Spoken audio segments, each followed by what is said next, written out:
That's right, Backstreet's back. Alright, Diagnostik80 coming at you with a long-awaited review video, and I thought it would be a good return to highlight a very special figure indeed. Yes, I got my hands on an early, but not that early, G.I. Joe classified exclusive Snake Eyes figure. Now in 6-inch form. Literally brought to you by GeneralsJoes Reborn.com because Justin Bell sent it to me, and this particular video will be going up on both Diagnostik80's reviews and the Full Force podcast channels simultaneously. Snake Eyes has had a huge history in the G.I. Joe universe ever since Hasbro needed a cheap alternative all-black Deco Commando figure for their original 13 team back in 1982. He quickly became a very cool fan favourite, and despite a bit part in the cartoon, he dominated the Larry Hama comics, so it's no surprise that Hasbro wanted to capitalise on that character's popularity with a redesign in 1985, and with an animal companion, Timber the Wolf no less. This version took over very quickly as one of the most iconic designs in toy history, and ever since then we've had every kind of Snake Eyes figure you can think of in over 70 different action figure versions. Yeesh. So when Hasbro revealed, or when someone else revealed, plans of a 6-inch toy line a while back, it was no surprise to see that Snake Eyes' name was included in the character list. Shortly before the official reveal at Toy Fair in New York, we got leaked images of the figure in its delightful packaging, and boom, he looked incredible. A day prior to Toy Fair, the exclusive was released via Hasbro Pulse, and we just got news that he will be shipping much earlier than expected, which is cool and certainly lit a fire under my ass to get this video done. I even got to speak with designer Lenny Panzica during the Hasbro preview event, and he's agreed to do an interview with me for the Full Force podcast very soon, so keep an eye out for that. Anyway, onto the figure. Starting with that lovely box, and we have a slipcover over a pretty substantial package. Easy. You can see this beautiful design throughout each level of the packaging that shows a wolf biting down on swords with a Japanese ceremonial samurai mask underneath, and the texture of the design can be seen even on this slipcover element of the box. Removing that, we get an even more striking texture for the main exclusive heavy-duty box and lid. Look at that shimmering effect. So good. I believe the red text in the upper left is Snake Eyes in Japanese, but I've attempted my own translation and it didn't go very well. In any case, it looks nice. The textured design continues all over the box and is just stunning.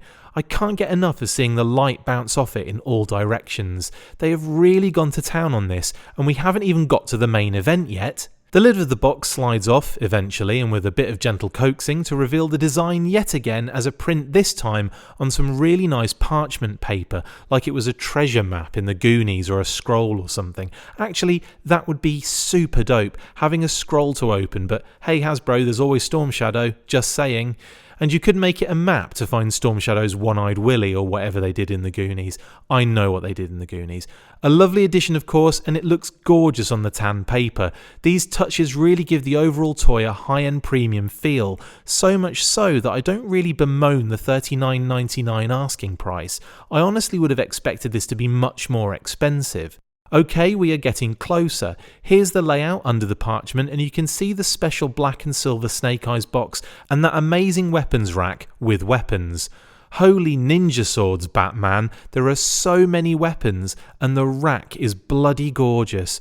We will have a closer look at that momentarily, and here's Snake Eyes in his plastic and card prison. Immediately you can see the detail in, well, everything. Such a stunning figure, and you can see that before we even get inside it. Easy. I'm calling this the retail style box as this is the type of box you will see in size and design for the rest of the classified figures found on store shelves minus the colour. You can see the awesome card art design by the equally awesome Tracy Ching that was also turned into a t-shirt for purchase on Hasbro Pulse. And the spectacular art piece on the back as well. Can't wait to see some of those characters in classified form in the future. There's the Japanese text in red again and the 00 on the box to indicate the number in relation to release. He's so good, he's even better than first place. To the rack now, and man, this thing is gorgeous. On one side we have the weapons storage that cleverly lays out the Arashikage symbol, and on the other side it's the protectors of Japan, Fujin and Raijin, and I wonder if that's a nod to Snake Eyes and Storm Shadow here. Maybe, maybe not. There are a lot of wolves included in this figure, but no timber. However, I do love the decorative wolves on the display rack here and included in the art throughout. Sliding him out of his box, easy. And we can see that beautiful design yet again on the interior in a white and grey to really allow the figure to pop in that package. Here he is with all of his cool accessories. You can really see the level of detail already on this guy, so let's get through his accessories so we can play with him. Easy. First up, his greeny grey backpack.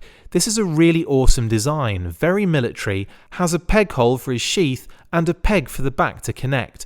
Great detail and texture down to the small folds in the fabric and cool little deco touches like the silver clips and buckles. It wouldn't be Snake Eyes without that Onehashi Arashikage sword. Yes, of course it has an Arashikage symbol on it. Branding, guys. Obviously, his sword needs a sheath, and this one is next level. More great detail in the textured green dragon skin, I know dragons don't exist, the black trim, and yet another Arashikage symbol. This clan are not very secretive. He gets 2 spare hands, and I like that we have a hand that can be used for 5 purposes, and maybe more, but I could only think of 5. What it was designed for, as a climbing spike, an anti-COVID-19 handshaking tool, a toilet paper alternative, a judo chop, and a saluting hand. I did actually think of 6, but that one is niche and definitely not family friendly. His other spare hand is clutching a shuriken and is great for display, but we did get a storm shadow way back in the 4-inch scale for the 30th line that could actually hold shuriken and draw bows and so on, so I feel this could have been improved upon in a much larger scale. A minor gripe, of course, considering these are made for displaying, but I have to have some kind of non-kiss-ass criticism, and so far, if it's just about not having a scroll, a timber, and a non-working shuriken throwing hand, then that's not bad at all. Throw in a really cool hunting knife, a slick pistol with silencer, and his trusty Uzi, and we have a solid complement of accessories. Finally, I hear you scream, it's Snake Eyes. Oh my goodness. This is technically the second time I've held this figure in my hands if you count a quick fondle at Toy Fair, but it feels so much better right now.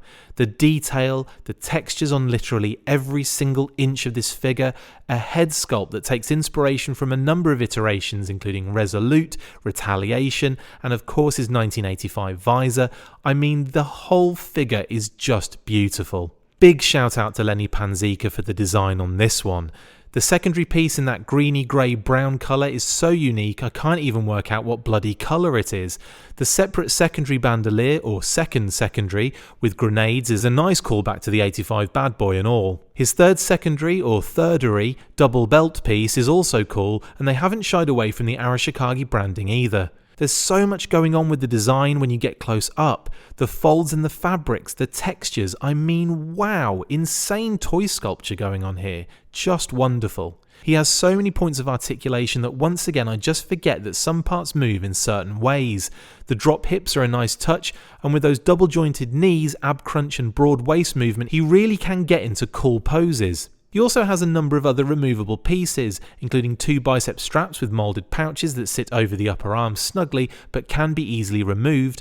There's a pistol holster on his right thigh which can also hold his silencer, and he has a small sheath on his left thigh for that cool hunting knife. The dirty silver knee pads are cool looking and help break up that greeny browny grey on the pants that I'm going to refer to as green-aown from now on, and the boots that have the most amazing bit of detailing on the tops.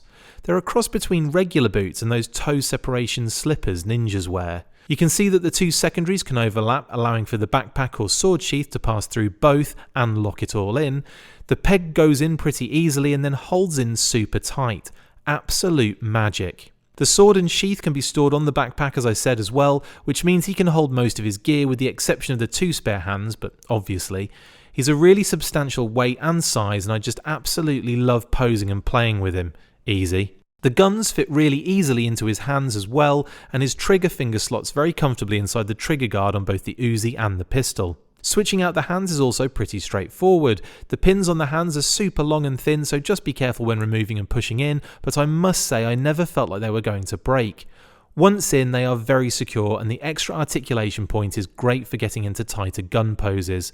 Work at the hands gently when removing them and give a slight twist and they will pop off no problem. I will come back to Snake Eyes shortly, but first let's get into this weapons rack in more detail. Goodness gracious me, look at that. So cool. Each segment of the rack can hold long and short weapons lining up in an Arashikage I Ching hexagram, and that is such a cute touch. Each segment has small half clips so that you can rest the swords, axes, kamas, bladed staffs and sais in a decorative and striking way. Flip it around and you can look at the protectors of Japan, Fujin and Raijin in that beautiful Japanese bas-relief carving style. Big thanks to my wife's art knowledge on that one. I truly loved this extra piece, and the added weapons just make for loads of cool display options. Dude is loaded. So in conclusion, I have to say I am blown away. When I first heard that this figure was in development, I got super excited. It feels like an age since I obtained that super secret intel, and yet here we are in a quarantine lockdown surrounded by toilet paper and hand washing memes with this absolute beauty. Surreal isn't the word. Anyway, we have possibly the best 6-inch action figure I've ever experienced, or at least so far. We have a lot of 6-inch product in the pipeline, but this guy will be hard to beat. As I mentioned earlier, I have very few gripes about this one. No timber, but that doesn't mean we won't see him further down the line, and not having a hand that can hold a shuriken or use a bow, etc. isn't the end of the world. My other gripe was just that I want him to have a scroll for the print, and that's just ridiculous. Shut up, McLeod. The figure is beautifully designed, expertly sculpted, and balances an updated design with just enough visual cues from the past to create something supremely fresh and new. He is a perfect action figure, and I can't wait to start getting his work colleagues involved in some absolute diorama carnage funsies. As I write this, and I imagine edit it as well considering the fact I have no life anymore, Hasbro have been sending out emails to those who bagged an early pre-order on Hasbro Pulse that he will be shipping on the 19th of March, which could be the day this video goes out. Yay! I won't have to wait long for my actual Snake Eyes, and he will instantly find his way back onto my shelf. That's it for this mega special review. I know there have been lots of reviews already doing the rounds, but I just wanted to do one myself in order to express just how excited I am for this guy, and I hope you enjoyed it as much as I enjoyed creating it. Full force, and see you on the next one, whenever that may be.